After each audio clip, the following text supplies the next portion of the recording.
a good thing. It's only $2, but I'll take it. Better than zero. It's better than zero, exactly. It's better than an IOU note that I pulled up. So we are starting our last part of the course.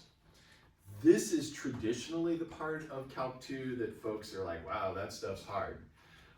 So what I want to say is kind of keep on top of this, because it's really new for everyone. And there's actually no calculus really involved in this, except maybe taking some limits. So all the ideas are new, and I've got my open math that I just put up that is due next Tuesday. You're gonna go, oh my God, it's so big. It's like maybe like 15, 20 problems. They're short, and we need practice. So it's intended to get you rolling. So this weekend, plan on doing some my open math for your own benefit. You'll be a much happier person come Monday, I'm pretty sure. So the first thing, well, in general, where we're headed is this whole topic, and you'll see it in my open math sequences and series. Today we're just going to talk about sequences. We'll talk a little more on Monday. There's some really cool stuff here, so I need to bring my laptop in to show you some really amazing stuff. If you've ever heard of chaos theory, anybody ever heard of chaos theory, mathematical chaos? This is where that manifests quite a bit and pretty simply. So I'm going to show you some of that on Monday. I just didn't get my laptop set up in time.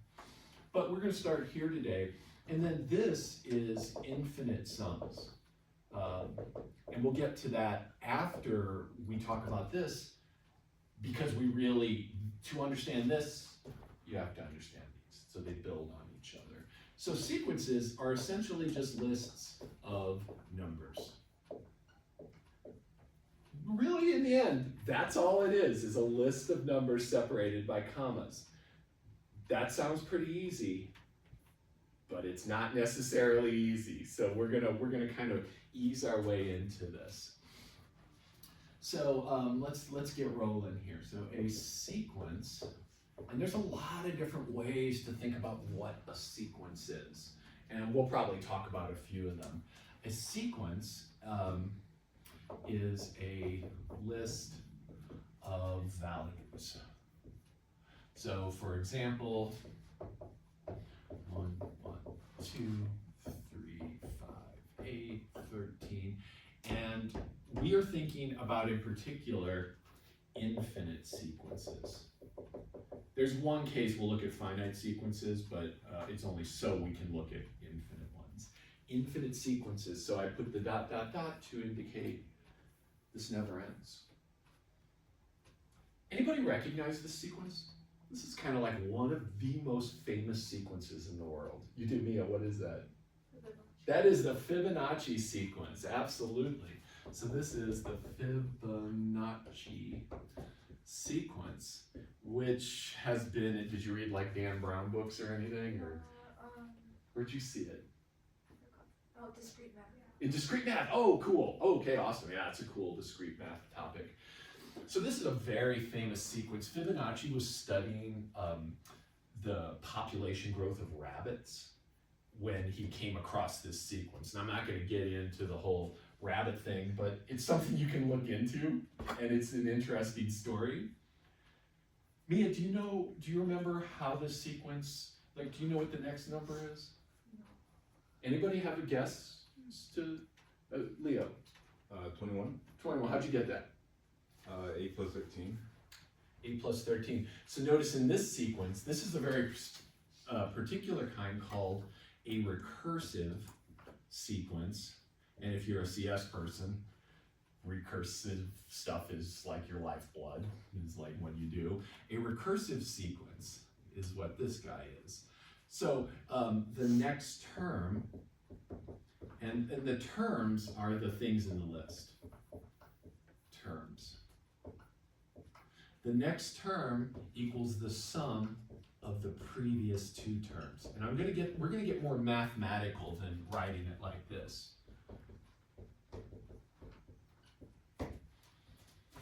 But as Leo told us, he took 8 plus 13 to get 21. And if you look in this list, the 2 is 1 plus 1, the 3 is 1 plus 2, the 5 is 2 plus 3. Is everybody seeing how this sequence is built? Emily, you good over there? Okay, cool. So maybe, we'll get to this in a minute. That's a little bit more advanced. I want to start more simply with just some examples. What about this sequence? Another example.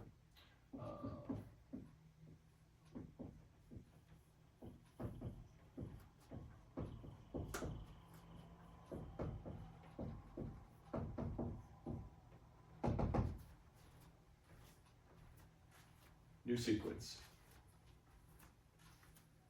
You see anything going on there? What do you think? How do you think I built that sequence? Yeah, Kirti. From the previous one, the denominator is the... Yeah, so I took this Fibonacci sequence and did ratios of subsequent terms. So 1 over 1, 2 over 1. Did I do 3 over 2, hopefully? I did it wrong. I kind of screwed it up, no wonder. Yeah, Kirti is giving me some grace here because I did screw it up.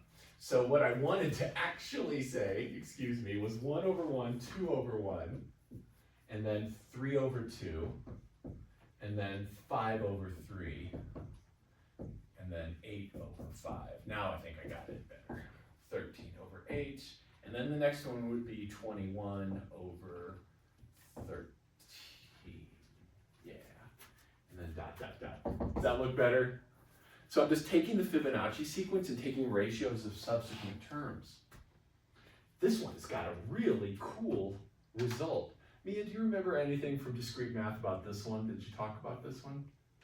No? Okay, so anyone recognize this number? It's called phi. It's like one of the special numbers in math. Anybody know what phi is? Do you know what the golden ratio is? Have you heard of the golden ratio? So this is equal to the golden ratio. And this is kind of one of those numbers that shows up in a lot of weird places. It is like approximately 1.5-ish, something like that.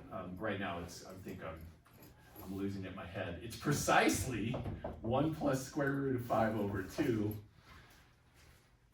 So now I'm thinking I might have got that wrong, but here's the right value, and then get a calculator out to check the other one. But this ratio is dates way back to ancient Greece, where they were very concerned about aesthetics and geometry and making pretty buildings. And so the golden ratio, if you have a rectangle of side y, this is a long side, and height x, if the ratio of the long side to the short side is this golden ratio, that's supposed to be the most pleasing to the human eye.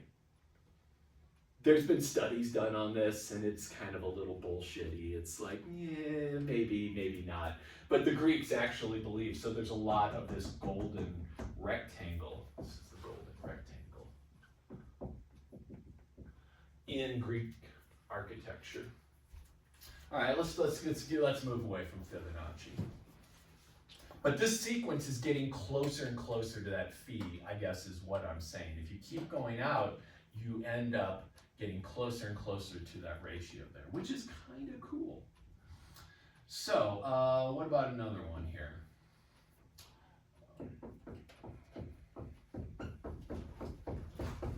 Here's a list. Do you see the rhythm? Sometimes the rhythm, you're like, I think it's this. Sometimes I think I saw Mia smiling because she realized I screwed it up. What's the next couple numbers, Mia, since you called? -1, yeah, sorry, I'm a little spaz today. So this is just a sequence that alternates between 1 and -1. And the next term is -1, the next one after that is 1. Let's take a look at another one. I'm going to try to be more careful here.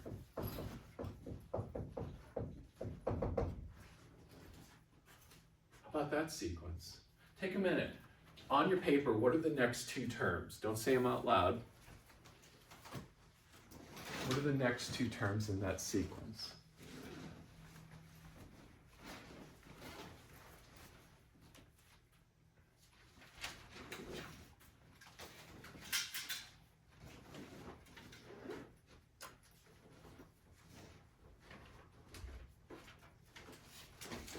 So these are all about looking for rhythms.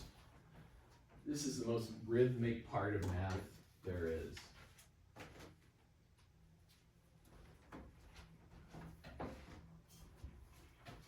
Emily, you got a hypothesis? What you think? 1 plus equal and negative 1 over 128. Yeah. So the next couple. What is the pattern? How do I move from one to the next? How'd you get that?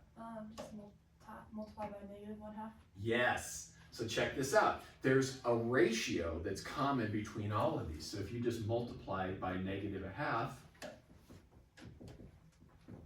you get the next term. So Emily took this, multiplied it by negative 1/2, got 1/64. This by negative 1/2 and got negative 1 over 128. And now that we see the rhythm, we can keep on rolling with that. What's the common ratio here? What do I multiply by to get to the next term? -1. Do you see that? Is that what you're thinking, Emily, too? Yeah. Everybody see that? So here's another one with a common ratio. So just times -1. Anytime you have a sequence where to get to the next term, you just multiply by the same number, that's called a geometric sequence. So the last two are geometric sequences because to get from term to term, from one term to the next, we multiply by a common ratio. And I'm going to call it right now R. A common ratio. R. So here we would say R is negative 1/2. Here R is negative 1. All sounding reasonable? Cool. And Mason, you came in, I don't know, Mason and Leo, I don't know if you both heard, there's like a My Open Math that'll open up today for next Tuesday on this stuff. Cool. Any questions so far? We feel okay? All right, that's kind of the basic idea. We're going to get a lot fancier with it though. So a sequence is a list of numbers. And for us, those are just real numbers. There's some ways to view these. So important ways to view sequences. So the first one is I've just got an explicit formula.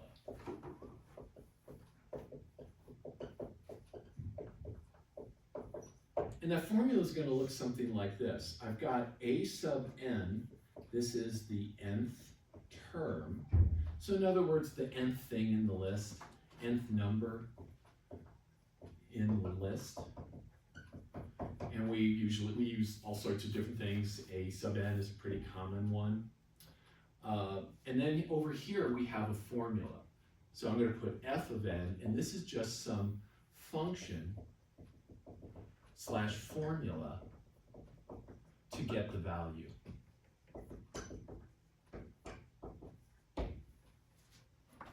So I write it out like this, and then I'm going to say that I have a sequence by putting it in parentheses like this. So the parentheses indicate that we have a sequence. And there's a little bit more hidden in there because we might not know what n can start at, but it's generally, you can assume n runs from 1 to infinity. So you could even put n equals 1 to infinity here, but we won't write that very often. We're just going to assume that when I see this, that's A1, A2, A3, A4, and that n goes 1, 2, 3. If it's different, you need to specify that, or whoever's showing you the thing needs to specify that. So, let's take a look at some examples. I have a sequence, A sub n, and the nth term is equal to -1 over n divided by n plus 1. Let me get things leveled out here. So I got a little formula. And in your MyOpen Math, you're going to see problems like list the first 4 terms.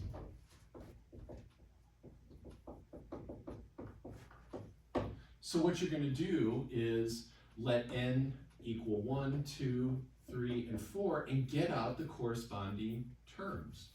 So A1 is -1 to the first over 1 plus 1. And then I would simplify that to -1 over 2. A sub 2 is -1 squared over 2 plus 1. So that's going to be 1/3. Are you seeing how I'm using the formula? And just to make sure, could you get the next 2 terms for us, please? So A3 and A4.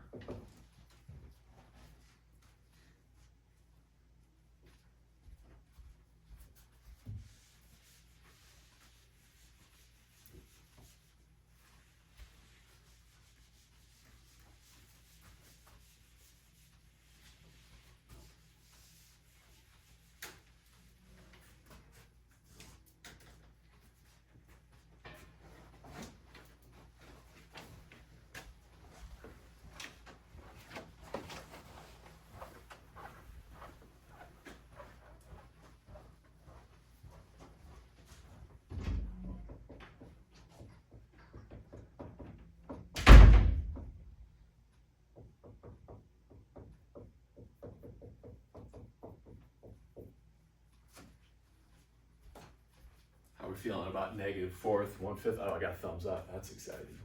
That's 2 thumbs up. What? How many thumbs up do I have? 3, 4, 5.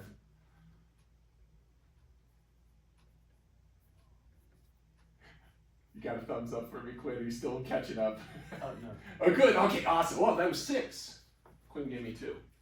Awesome. Let's try. Nah, I think that kind of makes good sense. We'll come back to, well, one more. Another example. I've got a sequence B sub n, and its terms look like this. Actually, I got one more we're going to do after this. B sub n is -1 to the n plus 1 over n squared minus n. And do you see any troubles that we might have here with values? So if I start at 1, why would that be bad? Why would it be bad to start at n equals 1? What's going to happen? We're divide by 0, right? So we don't want to start this sequence at n equals 1. So we're going to specify that n equals 2, 3, 4, on up. So what I'd like you to find for me, please, is A2, A3, and A4.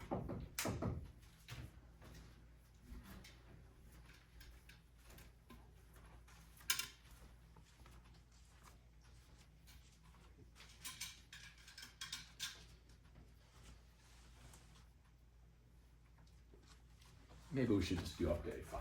Let's do up to A5 so we can see that there's kind of a cool thing that happens.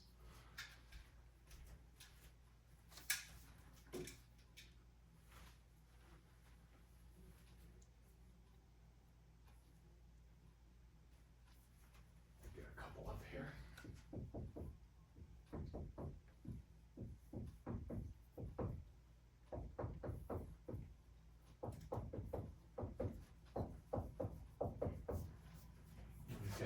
first term is, or A2 is 1.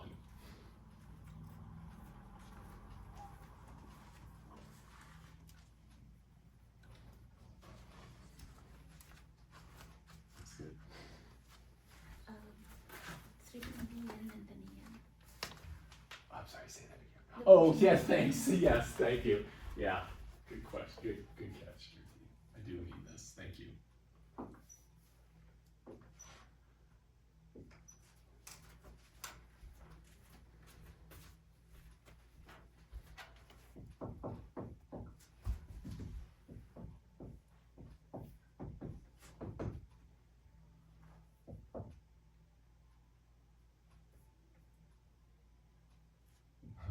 Almost got me. Almost got myself. So B3 should be 0.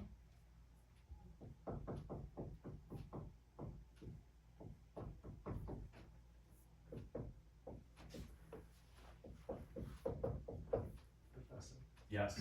why are you writing Susan into one? That's a good question, Quinn. Thanks. Because I screwed up. Thanks. Boy, oh boy. You guys are keeping me on track today. Thanks, Quinn. Great question. Oh, and I put the 3 there. Oh my goodness. I am really not working on a full load today. So 3 squared. Yep. Thanks. 9 minus 3, so 0 over 6. Does that look better, Quinn, for that one? Yeah. Thanks. And then this one is 4 squared minus 4. The top is still 2, so at least I got partial credit. And then this is 16 minus 4 is 12, that is 1/6. And then B5 equals minus 1 to the 5th plus 1 over 5 squared. Look at me, I got it. I learned. Professor Quinn helped me out. So I got 0 over 20, and that's just 0 again. Is that looking okay now? Thanks, Quinn. Thanks, Kirti, the 2 of you, keeping me on track. So there's something interesting happening here, and can you see that every other term will be 0? Because those tops are going to cancel out. They're either going to be 2 on top or 0 on top. Did you? Oh, sorry, I thought you said something, Quinn. One helpful tool is to think about these graphically. So we can view, and I want to do it with this one, sequences graphically like this. In the same way that you would plot out a function, your input is n, and your output is a sub n. And this honestly is one of the best tools you can have. And I didn't have time to get you a sequence plotting app, but I think even TI whatever's back in the day can do this. So I think you should be able to do this on your calculator if you just look at how. I'll get you some web apps. And then here we're going to put the indices that we're concerned about. Now for this one, we can't use 1. That doesn't matter. I'm going to just put it on here anyway. Yeah, let's do a different one here. Got a slightly different one. So for this sequence, let's say a sub n equals minus 1 to the n times 1 over 2 to the n. So this sequence, let's get some values, is a1 equals minus 1/2, a2 equals positive 1 over 4, and then it's going to alternate sign, and you're going to get an extra multiple of 2 for every subsequent term. So minus an 8, a to the 4 is 1/16. Once you start seeing the rhythm, you can just let them roll. Is this looking okay rhythmically to everyone? Let me stop. I'll give everybody a minute.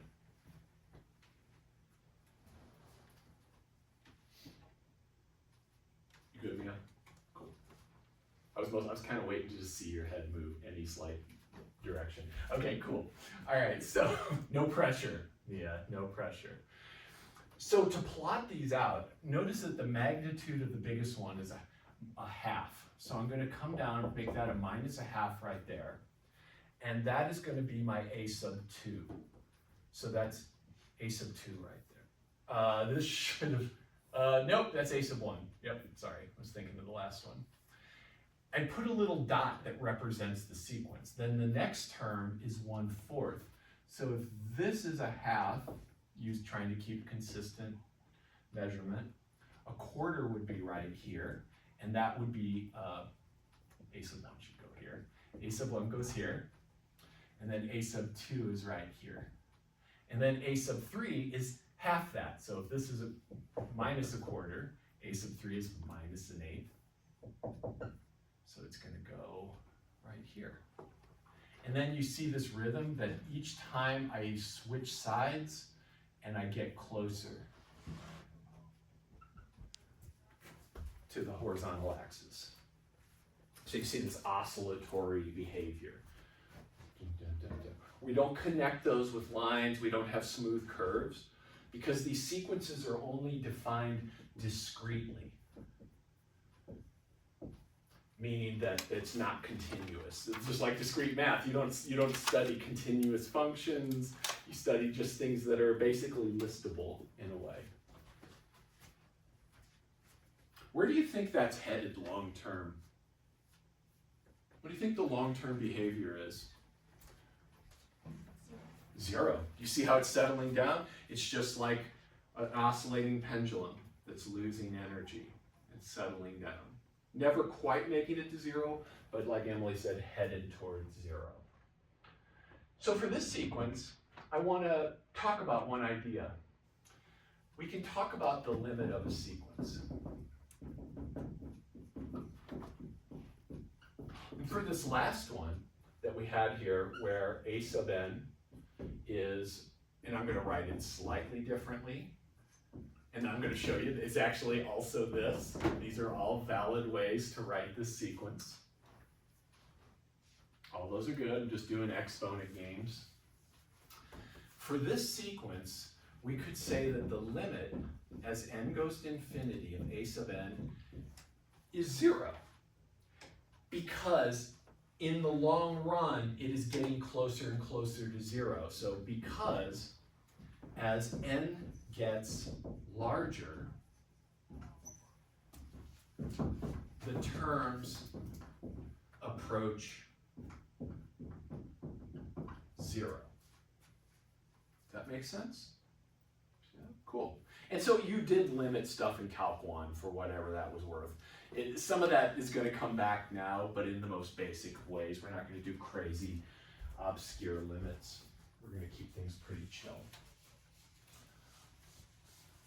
Let's come back, speaking of that convergence thing, let's come back to a sequence that we saw earlier. Or actually, why not do a new one that's similar? So here's a sequence. I'm going to try to remember that I called it C sub n. So C sub n equals -1 to the n times n. Can you give me the first 4 terms? So first 4 terms. And then I'd like you to hazard a guess about long-term behavior. In your own words. I haven't given you the right word yet. You might already have it in your brain, but I just kind of want to see what your brain does with that.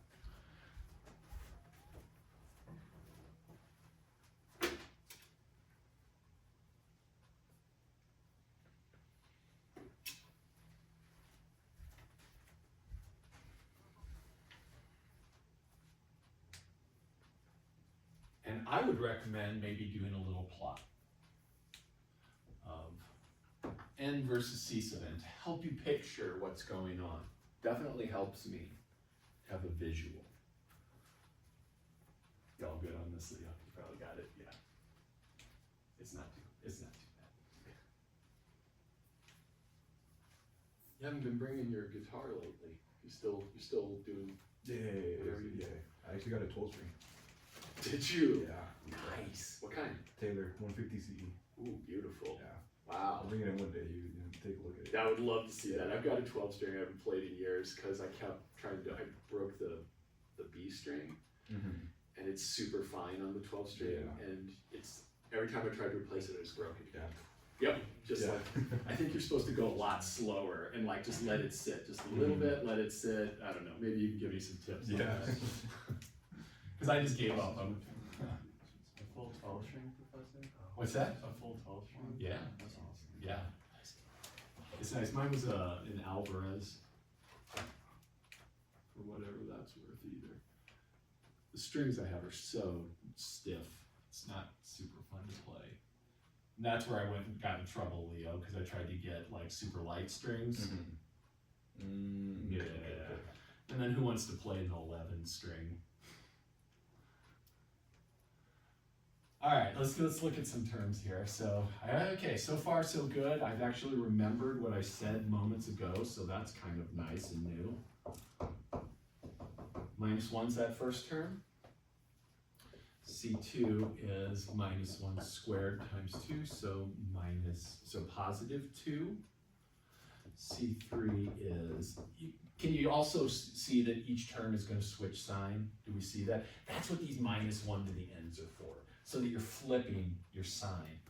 So -1 cubed times 3 is -3, and now I'm starting to get the hang of it, and I say, okay, for C5 would be -5, C6 would be positive 6, and I could just keep on rocking now. So I come over here and I'm going to plot these values out. Let's see, 1, 2, 3, 4, 5, 6. 1, 2, 3, 4, 5, 6. And we've got a -1. We've got a +2, -3, plus 1, 2, 3, 4, -5, 1, 2, 3. And then up to that 6 that I drew. Keeps on going forever and ever. Quinn, what do you think the long-term behavior is? What would you say about it?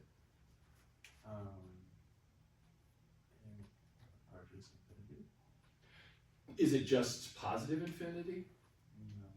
There's like two parts, right? There's kind of like two separate movements. So what would be another thing you could say? You're right, part of it does, I agree. It's unstable. Yeah, I like that. It's got that instability like we were talking about. Absolutely, it's not settling down. Does anybody remember when a limit doesn't settle down, what that technical term is? Starts with a D. We could play hangman.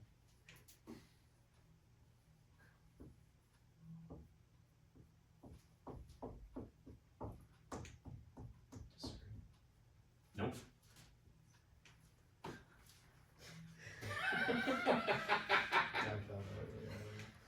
Let me make sure I got the right.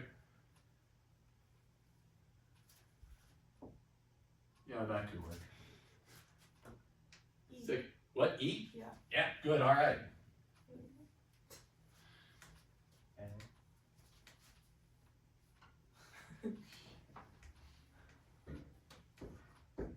What was the other one that was wrong?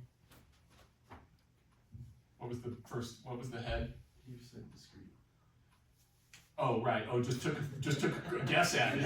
Okay.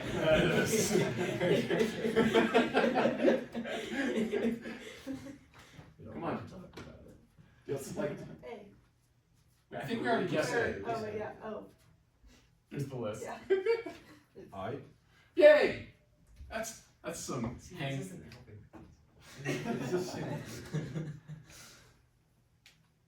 Calculus term about limits. Hold on, I might have actually. There was actually another E. Oh my God, I don't even think I'm just fucking. I don't think I can even spell. Do you remember that word? No. What? Okay. You remember that word? Kind of. You didn't have calc along with me, so I can. That's okay. Jordy ever talked I don't think so. about average before. Oh. Yeah. Have you heard this word before, Kirti? Yeah. I don't remember the Okay, then let's talk. All right, good. Let's talk about it. Well, I do know limits, but I don't know how to spell or play hangman. So, fair enough.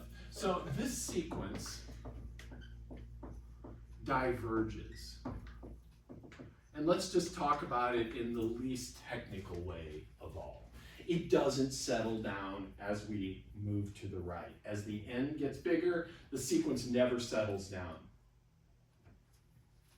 So this means never settles toward, because you might not ever get there, towards a single value. And there's two different ways you could diverge. So there's three actually. So divergence could look like this. You could just blow up, and you're kind of approaching infinity, but we still call that divergence. So here we have limit of a sub n equals infinity. That's still divergent. We could have the sequence going down to negative infinity, and here I would say limit of a sub n is negative infinity. We still call that divergent. A single value that is finite. So let's put that in there. A single finite value. And then the other way things can diverge is they stay bounded. These are unbounded. This never has a max. This never has a min. But we have one other kind of divergence, and it looks like this.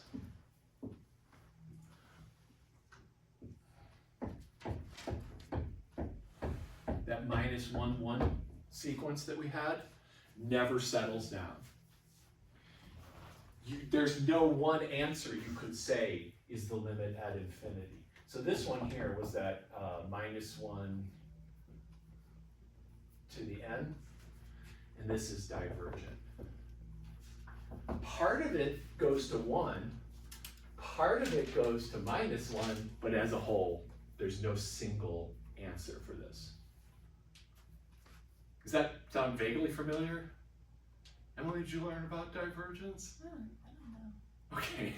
Okay, well, I don't think so. probably should talk to our Calc 1 instructors about that. That seems like a thing we would. Is there another way to call this? Maybe. That's Yeah. fine. Yeah. Does it converge? I feel like I heard that word before. Converge. I hope you heard converge, because I used that word just a little bit ago. But does not converge. Don't converge is what this means.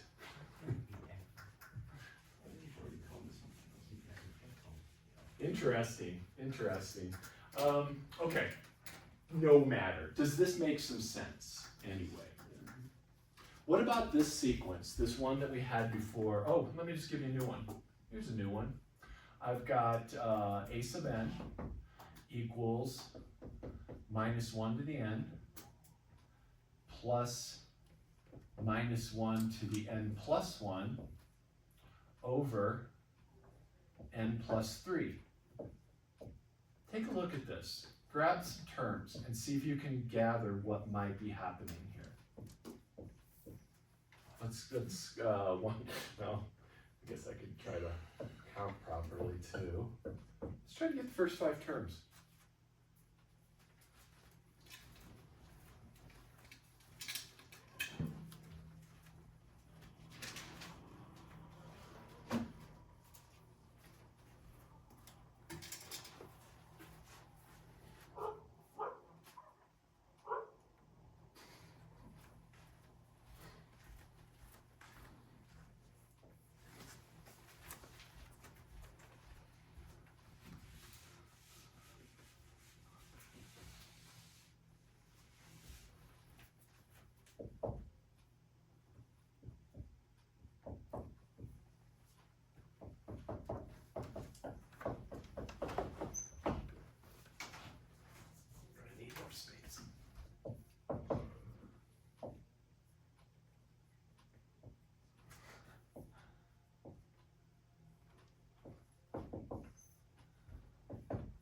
Kirti's already done with this for sure.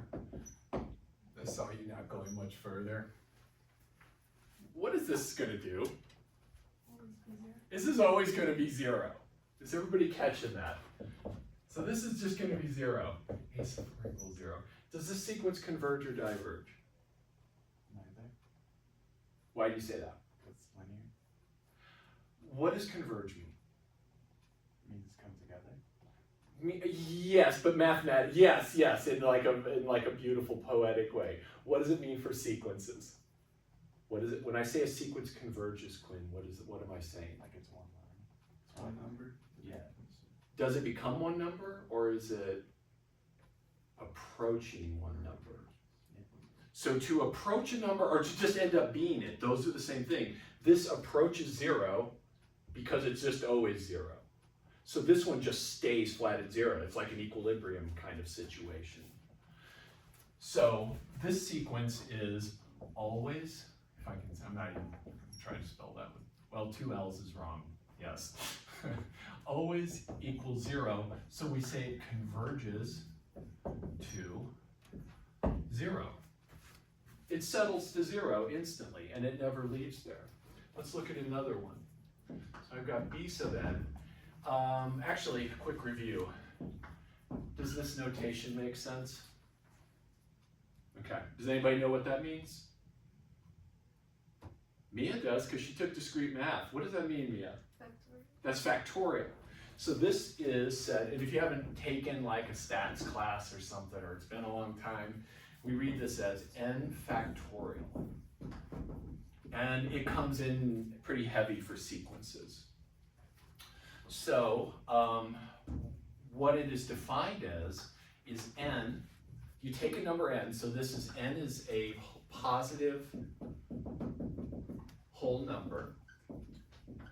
It can be 0 to, how about we say non-negative whole number. And if that sounds too complicated, n can be 0, 1, 2, 3, on up. Just can't be a negative or a fraction. So this is the number times 1 less than the number times 1 less than this previous number, and you keep going and subtracting and multiplying until you get down to 3, 2, 1. So for example, 3 factorial is 3 times 2 times 1. You don't really have to write the 1, but do it just out of habit. It's a good habit. That is 6. 4 factorial is 4 times 3 times 2 times 1, 24. Hey, I'd like you to notice something. 4 factorial is actually 4 times 3 factorial. Make sure you see that, because that observation will help you on some of the problems. Can you even see that over there, Mia? Leo, can you see this? Okay. So check it out. 4 factorial. First off, does it make sense when I say it's 4 times 3 times 2 times 1?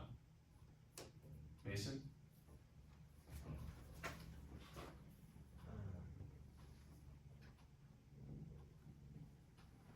I don't know if I believe you at all, Mason. Quinn? So it's like you start a number and you multiply that number by each like lower number. Yes, all the way down until you get to 1. Yeah. Exactly. Yes, that's right. Mason,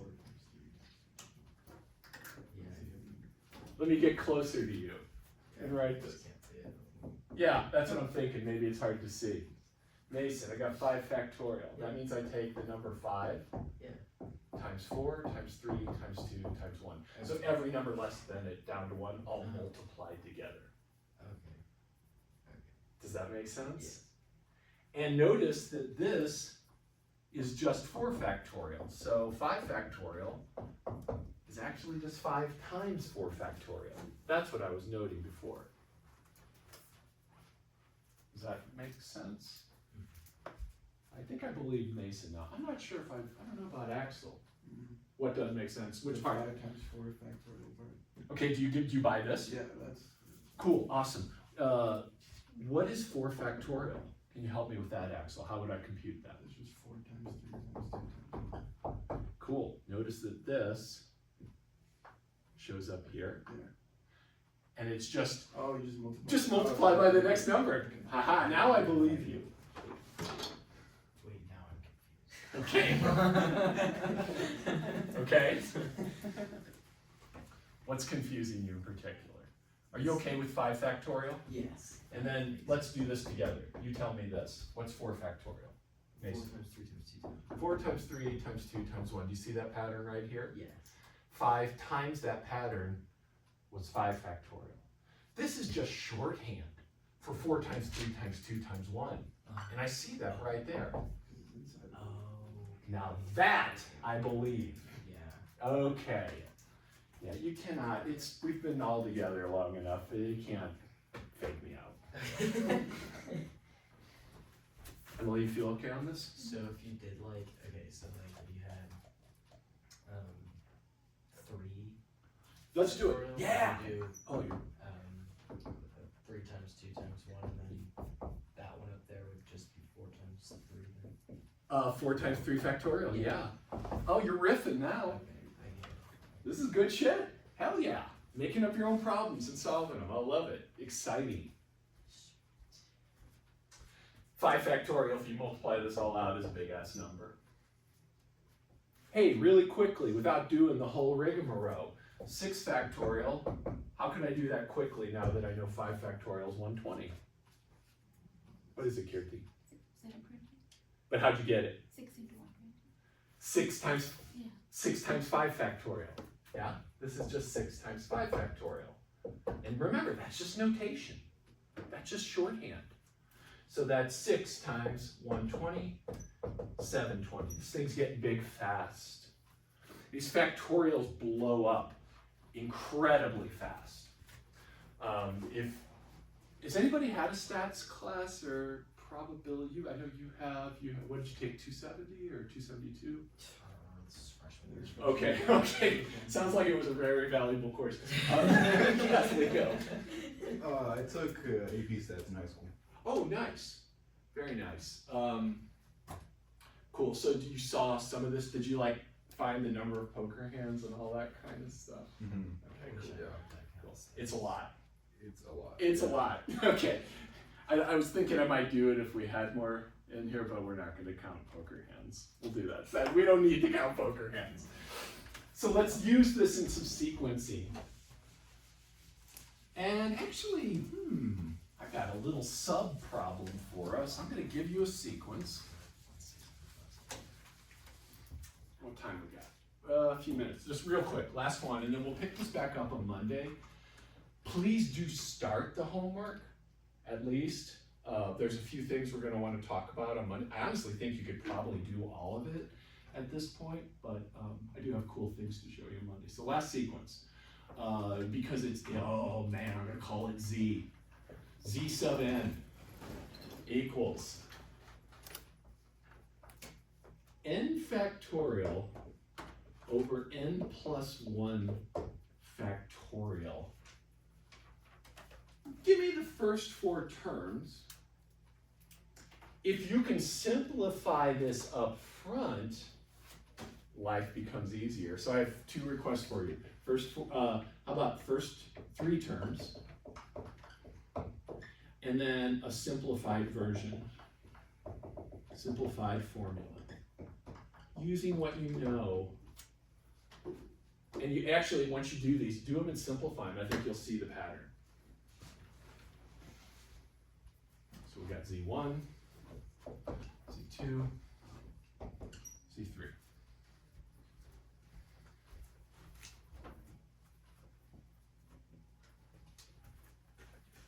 Could probably give you skill checks today.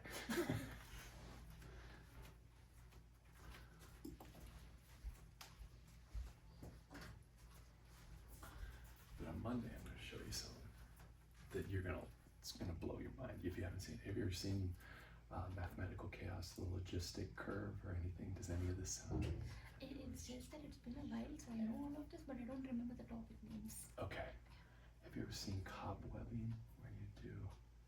I don't think so. Okay, I think this will be good. This will be good. I'm excited to show you.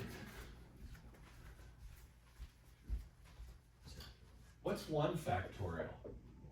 1. Awesome. Hey, quick fun fact. 0 factorial seems like it would be 0, but it's actually defined to be 1, just in case anybody runs across that. That has to be defined that way. for a couple reasons. That's like, makes this all make sense, but it also is consistent mathematically with another function called the gamma function, which we will never talk about in here. But the gamma function is kind of like a generalized factorial.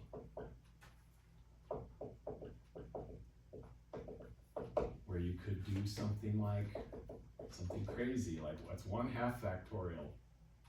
We won't get into that. Things get weird. Just giving you things to search on over the weekend so you have something to do besides hiding out and not enjoying life.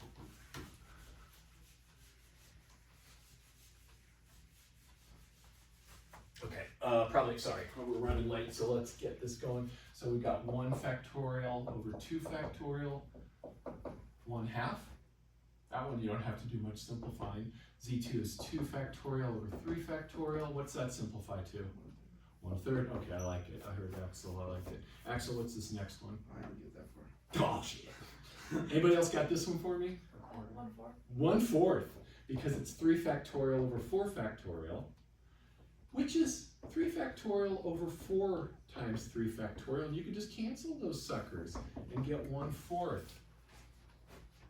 So you start to get the idea that maybe Z5 is 1/5 and Z6 is 1/7. And you can get that by the simplified formula, because I just want to write this up and we'll call it, this bottom thing is n factorial times the next term. Do you see that? This is just 1 more than this. You just multiply by the next term. These cancel. And it's just 1 over n plus 1, and then I could have just made life easy. All right, that's it for now, friends. Thank you. Thanks for your patience and going a little over. Appreciate it. On a Friday. Fantastic.